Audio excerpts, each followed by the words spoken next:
DMT is certainly special in that it's the most reliable route to this intelligence, whatever it is. Um, in that you can reliably take, smoke or vaporize or inject 30 milligrams of DMT, and you're pretty much guaranteed an audience with some intelligences, and there are a whole different range of beings that you might meet in the DMT space.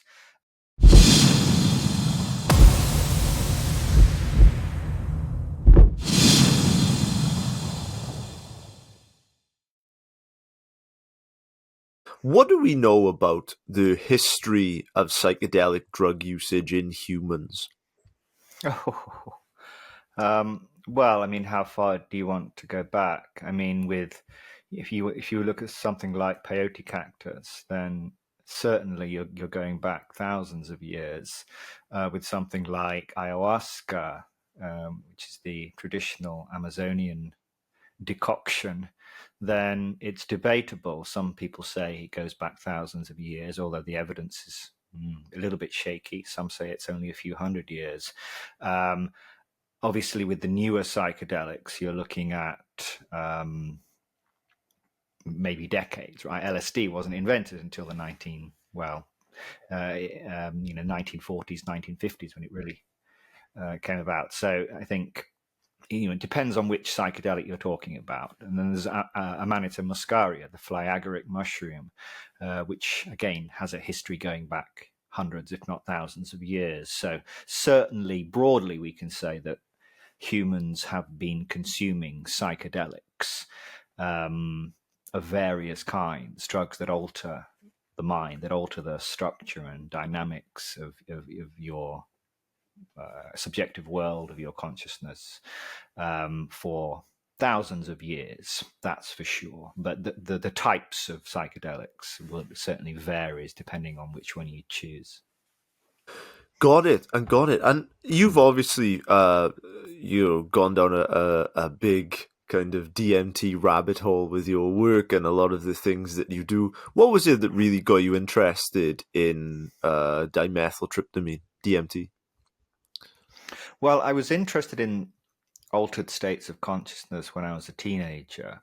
Um, Not DMT in particular initially, until so this was kind of before Erowid and the internet drug forums. This was kind of in the mid 90s. I'm giving away my age, but basically, um, before everyone had access to unlimited amounts of information about psychedelics, now you can Google list of psychedelic drugs and you'll get a big list, and you can kind of hone in on whichever one you find interesting. But in those days, it was much more difficult. We didn't have access to that information. So when I first encountered DMT, was a magazine article, an interview with this bushy-haired, bearded fellow of Irish heritage called Terence McKenna.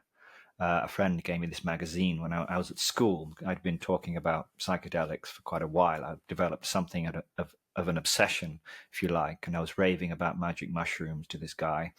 And he brought me this magazine one day, and on the back was this interview with Terence McKenna. And sometime later on in the interview, he was asked about his favorite drug, and he spoke about this drug called DMT. I had no idea what DMT was. I didn't know it meant dimethyltryptamine. I had to go to the library and look that up. Um, heady days, man.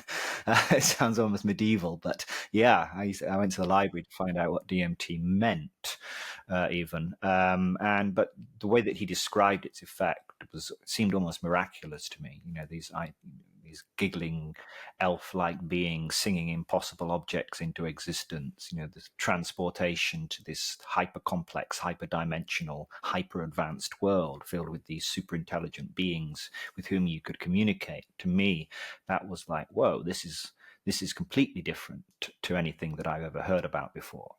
I was familiar with the effects of the other psychedelics, the classic ones that everyone's familiar with, LSD and psilocybin mushrooms and mescaline even. But this seemed like a different level. It seemed like we'd transcended that and reached somewhere that seemed almost impossible, really.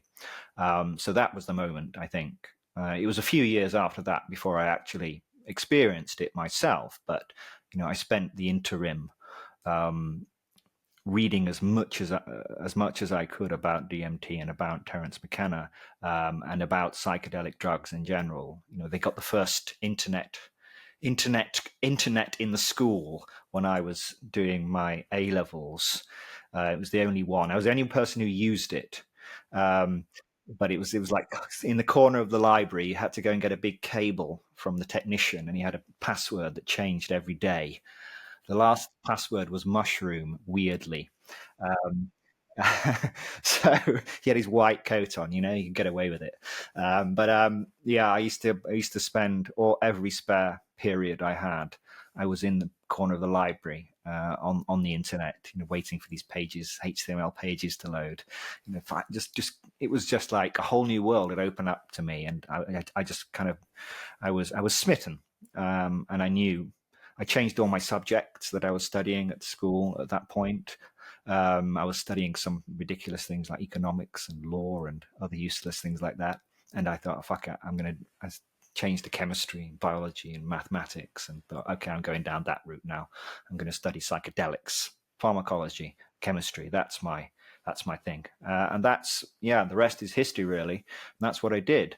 I went and studied chemistry and pharmacology, and then I went to Cambridge and did a PhD in biochemistry, and then I've done postdoctoral research in neuroscience, computational neuroscience specifically, in York and in Oxford University, and then over to Japan, where I was a staff scientist in the computational neuroscience unit for 6-7 years.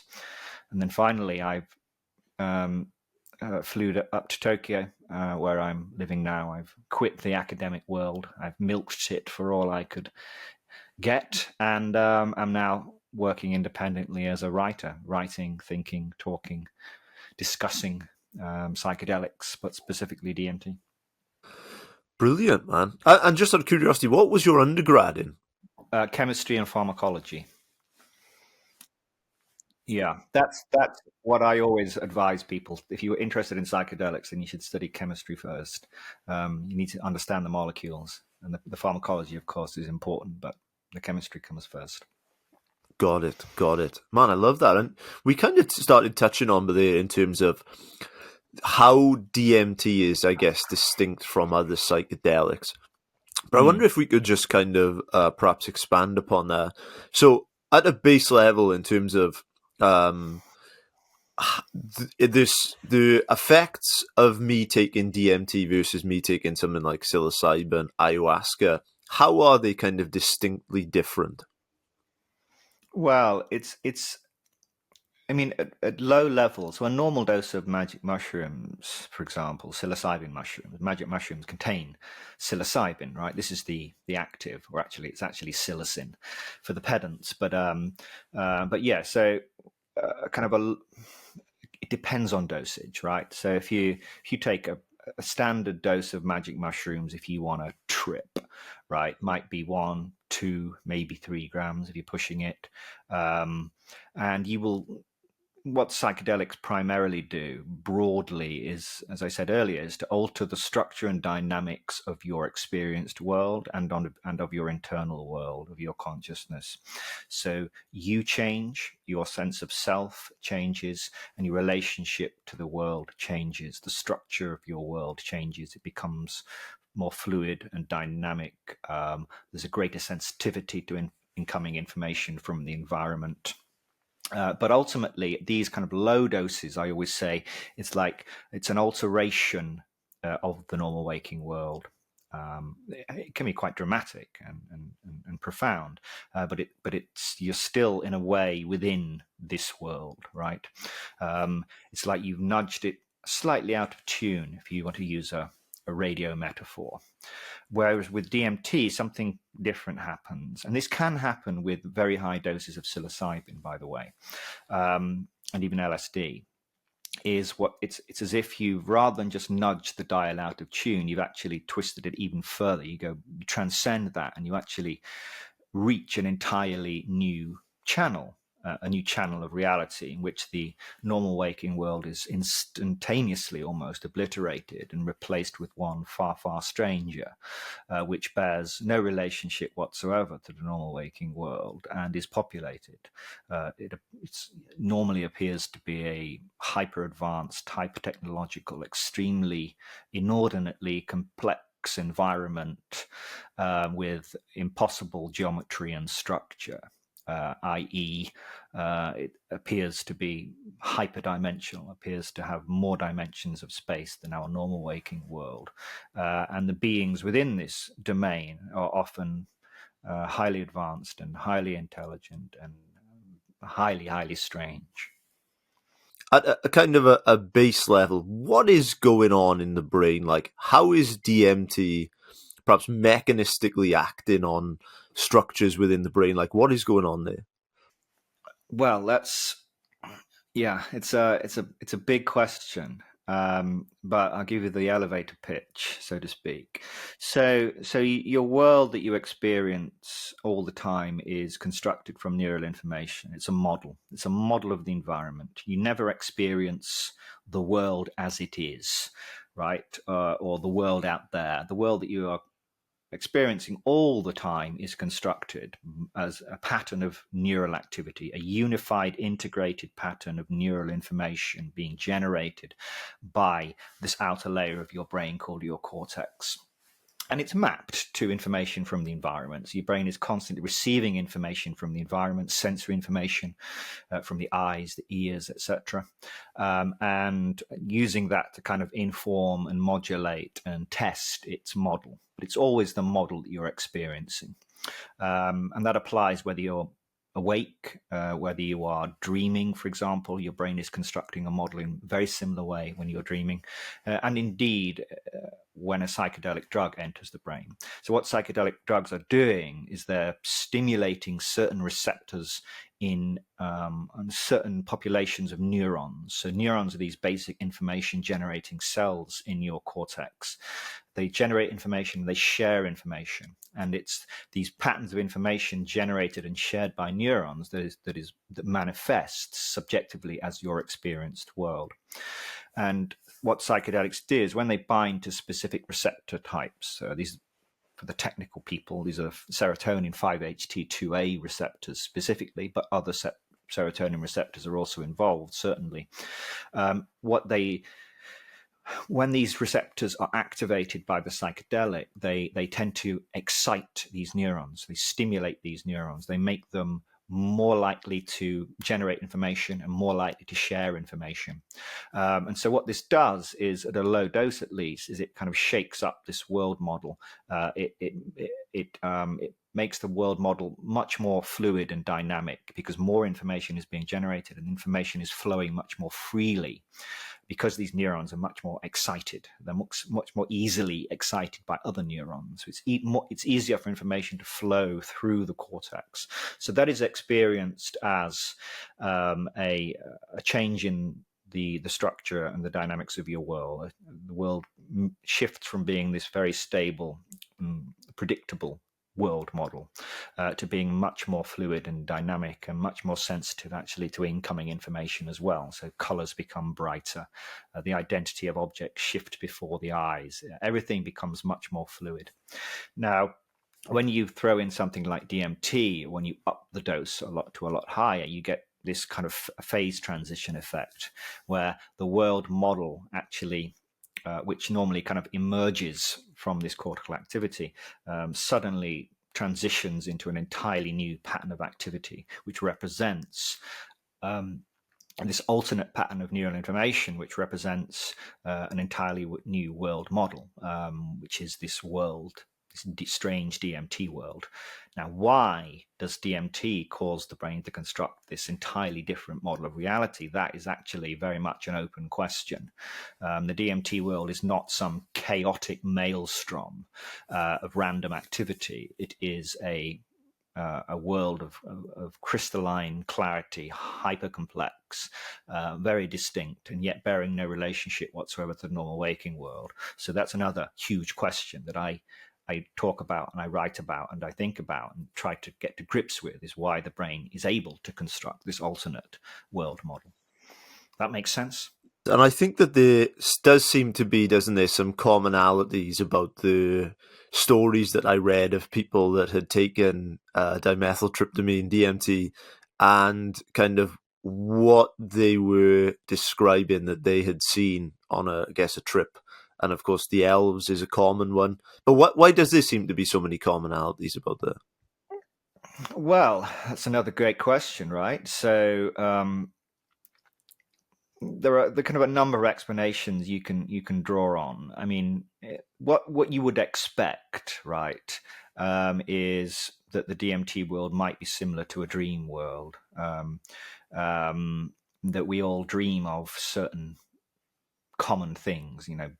People have been looking at dreams for decades and longer, right? And when you look at the content of dreams, people dream about people mainly, right? We dream about animals, we dream about cats and dogs, primarily horses, that kind of thing. We dream about the same kind of things that we experience in normal life, and there's a reason for that, and that's because the brain evolved to construct this world model as a model of the environment. And it took the brain a long time. It took a long period of evolution for the brain to be able to construct this perfectly stable and functional model of the environment. So it's a great question, is why, when perturbed by this simple plant alkaloid, is the brain able to construct these entirely different models of reality that are filled with these beings that so many different people describe seeing? Why do so many people describe seeing these giggling, jovial, elf-like beings? Why do people describe seeing mantis, mantoid, mantid, insectoid alien creatures, and that kind of thing? And there are explanations. If you are Jungian explanations, for example, people say, well, these are archetypal structures, right? Which are these deeply embedded in the brain, inherited neural structures, neural patterns that give humans an inherited propensity to form certain images. So they would explain why, for example, we might see insects, right? The insect archetype. The insect has a long history in kind of human life. The same would be for snakes and things like that. But that only gets you so far, in my opinion. You can explain why the brain would form certain types of beings within the DMT space. So why people, who take ayahuasca might commonly see snakes. But it's really it doesn't get you to a complete explanation, in my opinion, because the behavior and the intelligence and the dynamics and the intent and the whole thing that's going on is more than just images. You're not just seeing images of elves or images of insects. You are entering into a world where these beings are operating. They are functioning, they are living, they have intent, they are extremely intelligent, they exhibit extremely complex and directed behavior that is incredibly bizarre. So I think it's actually, there is a huge explanatory gap there, in my opinion, in getting from what we know about how psychedelics affect neural activity and getting to the incredible phenomenology of DMT. I don't think we're there yet. The other explanation, of course, which would many people would disregard out of hand, is that you are somehow interfacing with some other intelligence here, that somehow DMT is gating access to a different domain, that the identity of which, the location of which, the relationship between our reality and its reality, we simply don't understand yet. And I don't believe that. I don't think that's necessarily true, but I certainly don't discount it based upon what I've come to learn and understand about DMT over the last 20 years. In terms of the effects or I guess, the potential links there between, I guess, those kind of explanations you gave, does it differ by dose? Is there kind of like a minimum dose or a maximum dose that one can take to kind of experience this? Certainly, yeah. So if you take so doses vary. So if you take a low dose, say 10 milligrams in some people, up to sort of 20 milligrams or so, then you will get what you might call threshold effects. You get a procession of highly complex geometric imagery, highly complex. And for many people, that's more than astonishing enough. But when you kind of cross over into the 25, 30 plus milligram range, you reach a threshold, what's often called breaking through, where you seem to transcend um, that geometric imagery, and you actually burst through what's often feels like or sounds like, or in some way appears to be some kind of veil, as if you've crossed over to the other side, and you enter this other world, and then you are in there. The normal waking world is gone. Often your any memory of ever having been in the normal waking world also goes with it. Certainly with inexperienced users, you may lose any memory or conception of ever being a human. You are suddenly in this other world, and it is completely different. It has no relationship whatsoever.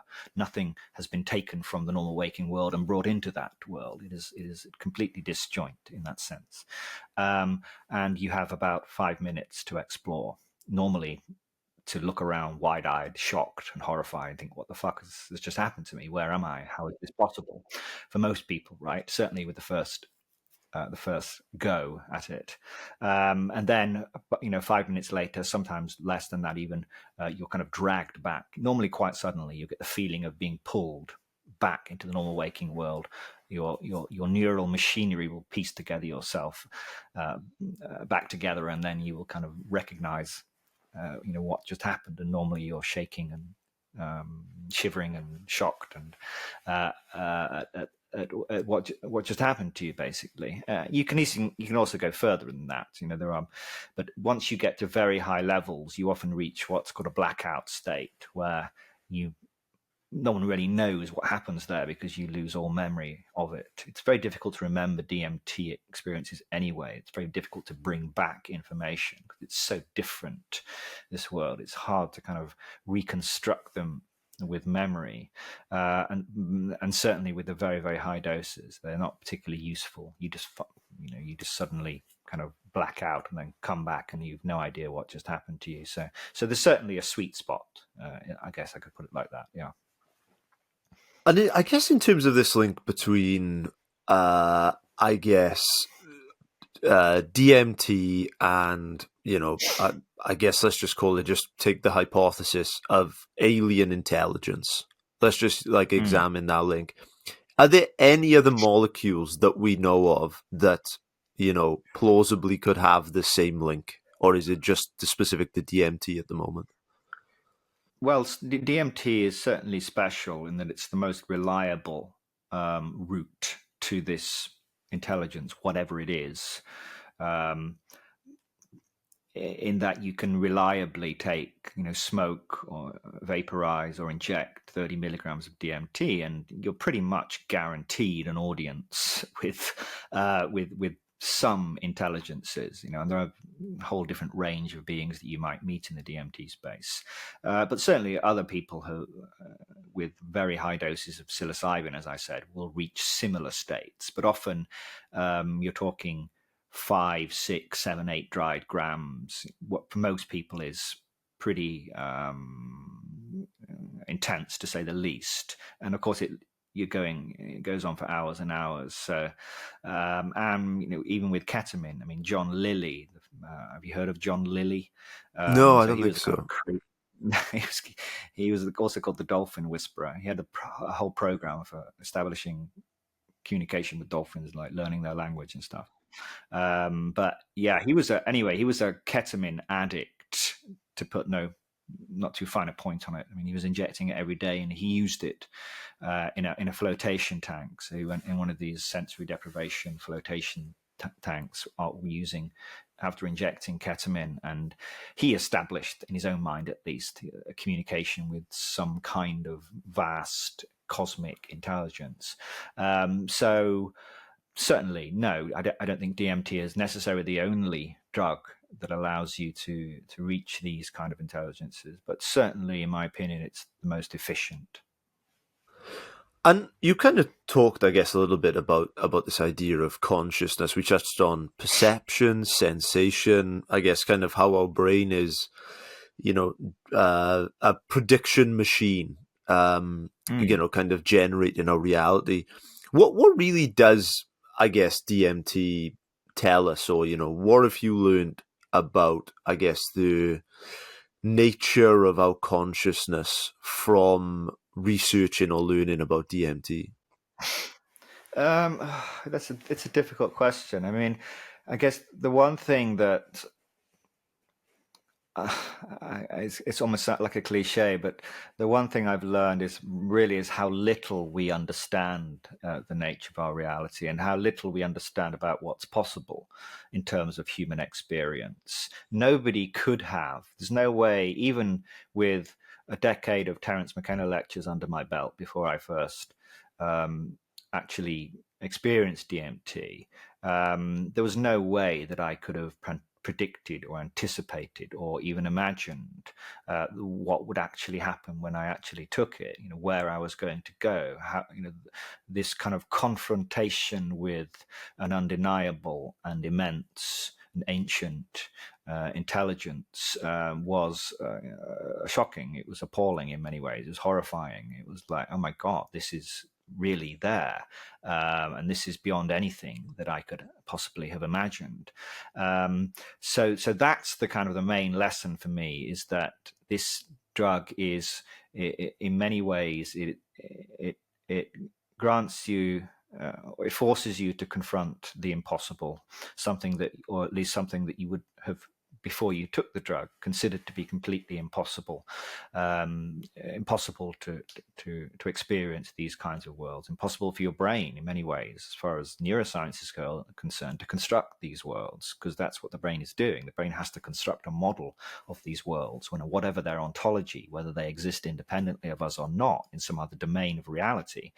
Your brain has to construct a model of these worlds, and so my research and my thinking over the last 2 decades has been trying to understand what's that relationship, why should the simplest and the most common uh, of the naturally occurring psychedelics, it's a ubiquitous plant alkaloid, it's found everywhere. Why should this simple plant alkaloid, so reliably grant an audience with these incredible beings within these most fantastical of unimaginably complex and worlds. I mean, that we're dipping our toes into the water, I think, to some extent. I don't think we're even close to a full understanding of what DMT is and what DMT does, and of the nature of the worlds to which it grants access. It's an exciting time. It's an exciting time. And man, I would love to ask you. And this might be a question that goes nowhere. Maybe it does. I'm not too sure. But I spoke to the not neuroscientist, Anil Seth. Oh We had a yeah. yeah, we had a conversation about consciousness, and a lot of people kind of came back to that episode and said, you haven't asked him about how something like near death experiences, how that alters kind of the nature of consciousness, how that alters perception, how it alters our perception of time, these kinds of things. Mm. And I wonder, are there kind of any links there at all between something like near death experiences and perhaps the kind of mechanisms that perhaps DMT is acting upon? Well, the short answer is we don't really know. I mean, there have been some studies, well, I say some, one or two, I think, really, that have looked at the commonalities between DMT experience and the near-death experience. So are there kind of overlap? Are there commonalities between the experience? And in many ways, there seem to be. They're not the same. Well, I've never had a near-death experience, so I can't really say, right? But it feels like there could be a relationship there, but I just don't think it's been studied enough. It's very difficult. You can't, under controlled conditions, give someone. Well, maybe you can. Have you seen Flatliners with No. Kiefer Sutherland? Yeah, it's a No, classic I don't think movie. I've seen. Right, okay, I'll have to So check what it they out. do, it's a great movie. Yeah, there's a bunch of med students, and they shock them with a defibrillator to actually stop their heart, do the opposite, right? Cool them down, and so they die. And then a few minutes later, they shock them again and bring them back, and then so you can, in theory, you can kill somebody temporarily, stop their heart, give them a near-death experience or practically a death experience, and then bring them back. But good luck getting ethical approval for that. But um, that's difficult. But it wouldn't surprise me if in the future those kind of things are done. Right? I mean, it's the great question, right? Nobody's ever come back, from actual death. So to actually kill somebody and then and reliably be able to bring them back, then that would be, well, a lot of questions would be answered there. But anyway, back to your question. In terms of the phenomenology of NDEs, because they're relatively rare, compared to DMT experiences, you have to go on sparse data. So could there be a link? There seems to be overlaps, but whether they're related, I'm not 100% convinced. Now, of course, Rick Strassman, who wrote DMT, the Spirit Molecule, who did the world's largest study of DMT in human volunteers in the early 1990s in New Mexico, he had a hypothesis, just an idea really, that perhaps DMT was responsible for the exit of the soul at death. And that when you are dying in your death throes, DMT floods the brain. He suggested it was released by the pineal gland, which is deep in the center of the brain. And this is responsible for the conduit by which the soul exits the body, and is also thus responsible for near-death experiences. So people would experience that release of DMT in their brain, but they would come back and they would describe a DMT experience. So that kind of makes some sense. There is, again, it's become kind of propagated as more than just a speculation. I mean, it really is just speculation. There is some evidence, actually, that DMT is neuroprotective. So it protects the brain in hypoxic conditions. So if your brain is starved of oxygen, in a hypoxic condition, then neurons start dying and your brain starts dying. And there's some evidence that DMT will actually protect the brain under those conditions, stop neurons from dying, allow them to survive longer, which would, of course, be great if you recovered from the hypoxic condition. Your brain cells would have been protected by the DMT. So it kind of makes sense that when you're close to death and your heart is failing, your lungs are failing, your brain is being starved of oxygen, that your brain might release, or it might be another other part of your body that releases the DMT. It could be your lungs, for example. But either way, your brain would be flooded with DMT, and that would be a protective mechanism that should you come back, should you not die, then your neurons and your brain will be in much better shape. And there's some good evidence, certainly in cell culture and in animals, that giving them DMT when they're in a hypoxic state actually protects their brain. So there's some kind of circumstantial, indirect evidence, actually, that I don't think the pineal is involved necessarily. The pineal's like the size of the end of my little finger. It's probably not big enough to be secreting milligrams and milligrams, tens of milligrams of DMT. But it's not beyond the realm of possibility. And there is, as I say, some indirect evidence that DMT might be released close to death. as the brain enters this hypoxic state, and that might account for ND experiences. But no one's looked at whether DMT levels rise in the blood and in the brain of somebody who is dying. Right, that's very difficult to set that up. Normally, you don't.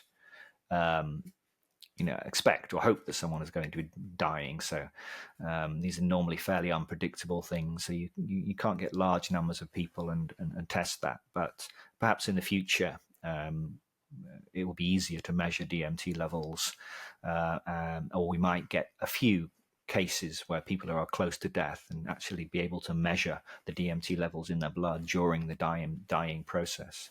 So who knows? Open question. Open question. And you said something there that really interested me in terms of DMT and the hypoxic environment.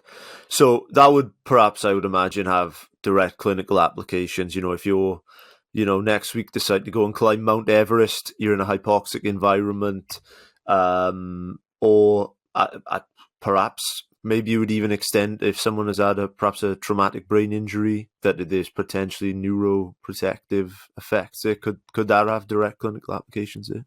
Oh, absolutely, yeah. I mean, that's the primary kind of rationale and the impetus for doing this research is for that. It's for is if someone has had a stroke, for example, and their parts of their brain are being deprived of oxygen for extended periods of time, can you use DMT? Can you infuse perhaps DMT into their bloodstream whilst until you can kind of restore the blood flow? And this might protect them from neural damage, protect whichever part of the brain is being starved of blood and thus of oxygen. There's also good evidence that DMT also promotes synaptogenesis. So it promotes the growth of new neurons. It promotes the formation of connections between neurons. So it might find use in not just in the kind of the acute phase of the stroke where someone's having a stroke, but actually in the recovery phase as well. You might be using DMT infusion once a week or something in order to help stimulate. And psilocybin, by the way, also has this effect, and even LSD, I think. Classic psychedelics generally, when they bind to these 5-HT2A receptors, they tend to stimulate neural growth. So I think, you will probably see in the future, certainly you will see studies and clinical trials of the use of psychedelics in people who are recovering from a stroke and are wanting to kind of rebuild, regenerate certain parts of the brain. Yeah, man, that's a very, very exciting area. And man, I would love to ask you a question that's kind of come to my mind. So, by trade, you're obviously a hardcore scientist, chemistry, computational neuroscience, pharmacology. It's a bit of a weird question, but has research in kind of drugs like DMT, has it kind of opened your mind to, I guess, a spiritual or even a religious worldview at all? I wouldn't say religious, and spiritual is also a bit of a slippery word because it means so many different things to so many different people, right?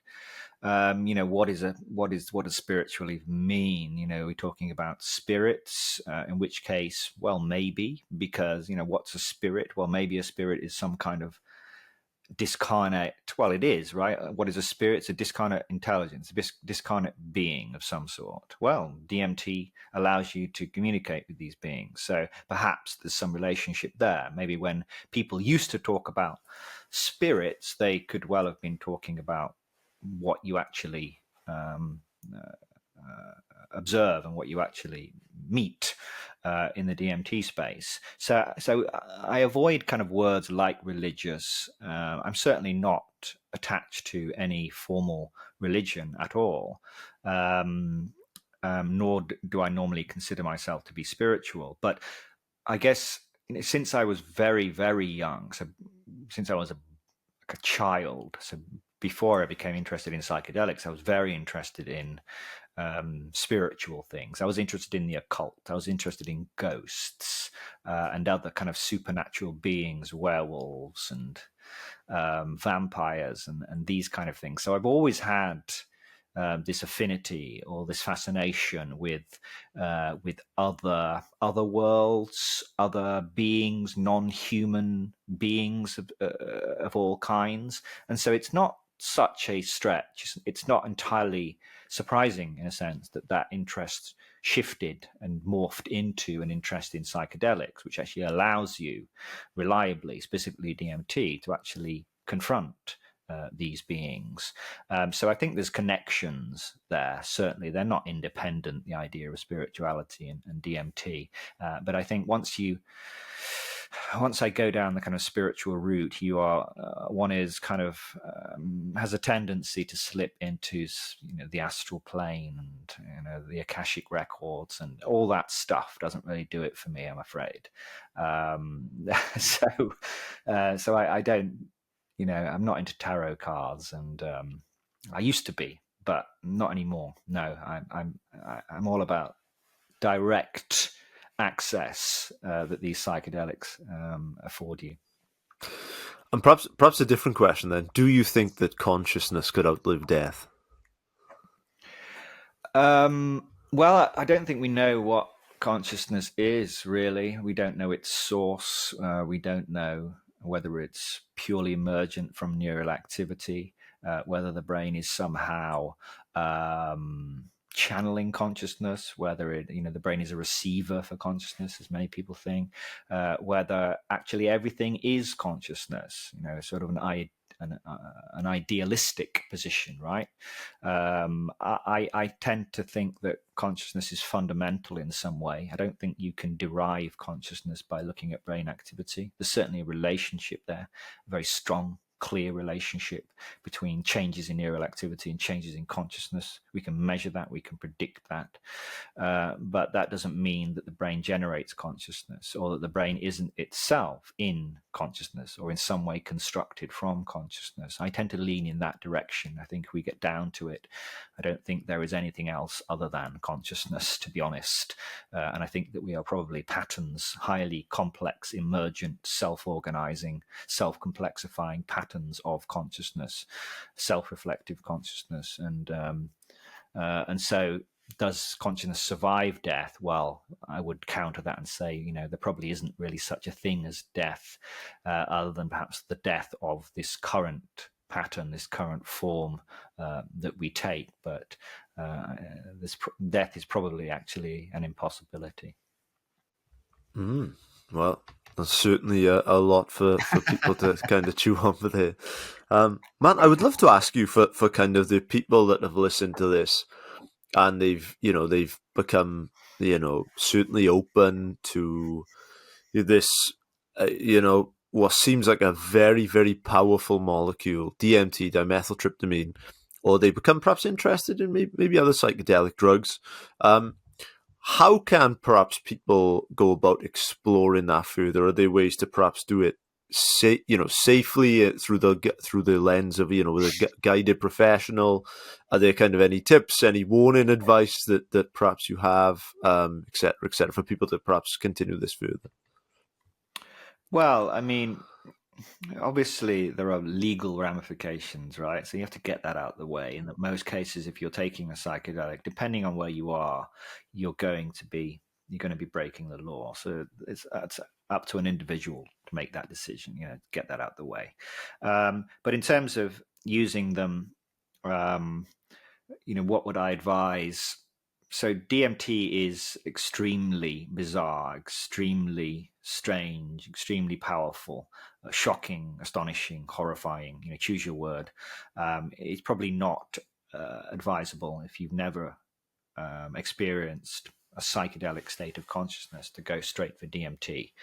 Most people would recommend something like psilocybin mushrooms, which grow in the UK, if you're in the UK, of course, and they grow in America, and they grow everywhere, But again, there are risks about harvesting, collecting your own mushrooms as well, because you can pick the wrong ones and all that stuff, right? So all those warnings obviously hold. But with mushrooms, most people can start with a low dose, sort of a gram of dried mushrooms, and you will get feeling, a sense for the kind of state of consciousness that you're going to experience, and then you can go from there. But it's always good to have somebody with you, and a guide, somebody who is sober, is not on the drug, certainly for your first time, somebody who is experienced with the drug, whether it's a professional or not, somebody that can help direct the experience if it starts to head in a southerly direction. And someone basically just to take care of you is always a good idea, certainly for inexperienced users. So most people start with mushrooms. They might graduate to LSD. Sometimes it's the other way around. But once you start getting into some of the more exotic psychedelics, then you have to do a lot more research. There are many psychedelics now, not just natural ones, but also synthetic ones, which have extremely broad and varied effect profiles, but also toxicity profiles and risk profiles. Some are perfectly safe. DMT it's astonishingly powerful, but it's very, very safe. It's very non-toxic, and the same applies to magic mushrooms. The same applies to LSD or mescaline, which not many people take these days. But with some of the other drugs, then certainly you can run into problems with high doses. So don't run before you can walk, I guess, when it comes to psychedelics. These are very powerful compounds. They are not without risk. Certainly, if you have a risk of psychological illness of any kind of history of schizophrenia in the family, this kind of thing. All of these things can potentially be a problem, but for the vast majority of people, for most of the time, certainly with the normal doses of things like magic mushrooms, they don't really get into too much trouble. Yeah, certainly, definitely. Like the warnings, they were very good. Check with the legal structure in your country, check your own medical profile, seek medical advice, etc., etc. I was going to ask, are there kind of like places in the world where these things are legal? Like people seem to flock to Peru for certain things and whatnot. Yeah, well, for good reason. I mean, ayahuasca, for example, it's an Amazonian, not just Peru, but Brazil and Colombia and other areas of South America as well. There is a very strong and long history and tradition of this drug. Ayahuasca is this oral, basically, in a sense, it's kind of like oral DMT, and that it's the active component of the brew is DMT, but it has some other things in there as well that help it become orally active. But yeah, so many people will kind of make the pilgrimage to South America. Often Peru is a go-to place in order to experience ayahuasca in a traditional setting. And that's become very, very popular in recent years. But also so has the number of kind of charlatans and hacks. So just because somebody in Peru says, hey, I can give you ayahuasca, doesn't mean that they're an experienced shaman. It just means they might want your money. So you have to do your research again still if you're gonna head down to Peru. I think from what I've heard, there are groups in Europe as well that will. So in Holland, for example, where these truffles, these are they're not psilocybin mushrooms. They actually grow underground. They're called sclerotia. So these little nuggets that contain lots of psilocybin. They are legal. While they were the last time I checked in the Netherlands. So people often they have these. There's the Psychedelic Society, actually, I think in the UK, run the occasional events where you can go and try these magic mushroom truffles in a controlled environment with group of people. That would be a great thing to do, I think, if it's your first time and you have no experience, is to find some kind of group in some place where it's safe, where the police aren't going to be knocking down the door. There's actually some ayahuasca groups in Japan. Actually, there's quite a number. Ayahuasca sits in a grey area of the law in Japan, so there are quite a number of small ayahuasca circles that operate in Japan. Quite openly as well. I mean, they rent out village halls and stuff like that, and the ayahuasca ceremonies in there.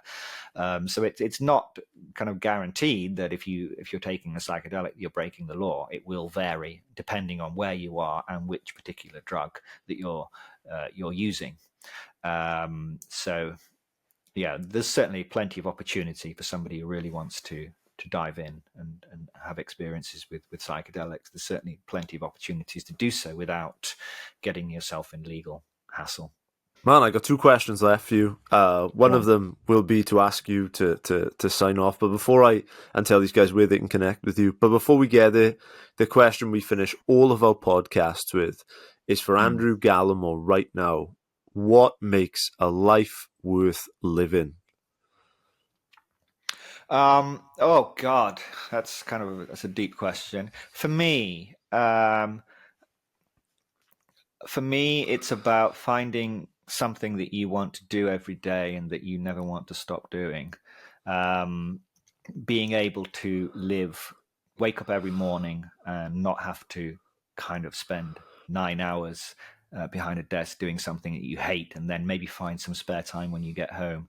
But it's to work towards gradually, even if it takes years and years and years, to work towards the time where you can actually wake up every day and do what you love doing. So find what you love doing, something you never want to stop doing, and then being able to do that every single day. And that's kind of what I was able to achieve just a couple of years ago, right? So it took me a long time to break free of the institutions.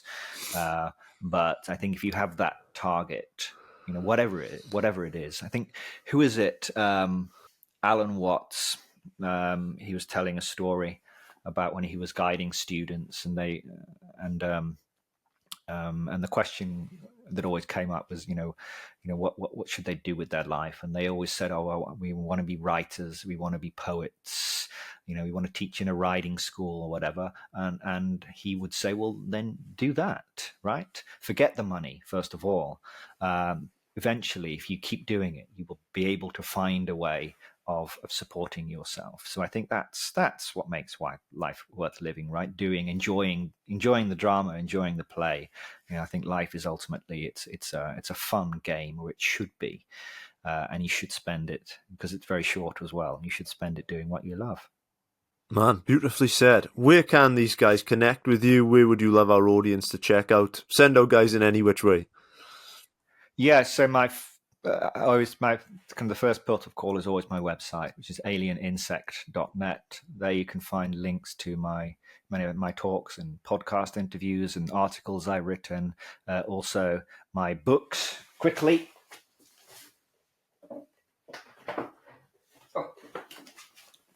here we go.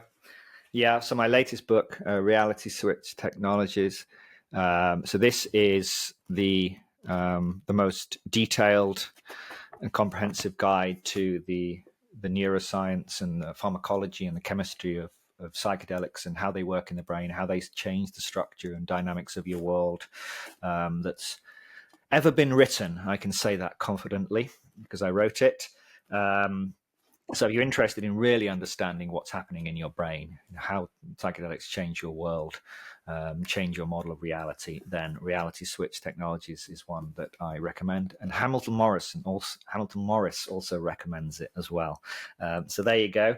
And also you can follow me on Twitter, Alien Insect. So I tweet, or X, whatever you do now on there. I don't know how you say it, but yeah, I post on Twitter regularly. I have an Instagram as well, which I post less regularly, which is also Alien Insect. I have a Substack, Alien Insect on Drugs, where I post, not so much these days because I'm writing a new book, which will be out in a year or so. And that's about it, I think. Yeah, thank you so much for taking the time coming on the show and for sharing what you've learned with our audience, man. We really appreciate it. Thank you very much. It's been a pleasure.